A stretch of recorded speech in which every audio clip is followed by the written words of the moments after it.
Hi everyone, Dr. Timothy Gallagher here. Dr. Michael Marciello.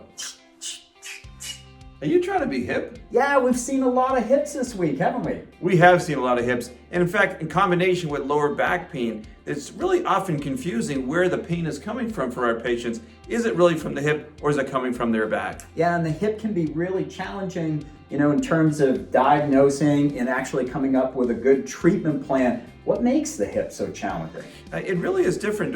When we all get to the doctor and they point to the side of the hip and says, that's your hip joint. Well, no, that's part of your hip. That's probably where the muscles are of the hip. And so we have to recognize what's making the hip move and really where the hip is deep into the joint, which is more groin and deep into the buttocks. So we have to really distinguish the two. And when it comes to treatment options, what makes our clinic so different than the traditional orthopedic clinic on how we actually treat hip pain?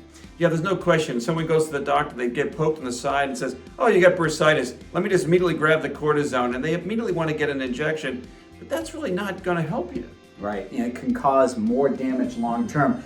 We use a live cellular injection to help repair the damage to the joint. And doesn't that make sense? And getting to the root cause of the problem is really the key for that. A lot of our patients too have flat feet, which causes a lot of strain onto the hip. That's so true, and again, the back problems come into play. So you could have a pain referred from the back. You could have awkward positioning because you have back pain. It all affects the hip and the way in which we walk and ambulate. That really makes a difference when we look at the big root cause of the problem. If you're suffering from hip pain, please look us up on the web, maragalmedical.com. Got some wonderful patient testimonials from our friend Keith Lockhart of the Boston Pops, Cedric Maxwell of the Boston Celtics, and our good friend Dan Duquette, Red Sox Hall of Fame. We'll talk to you again next week. See you then.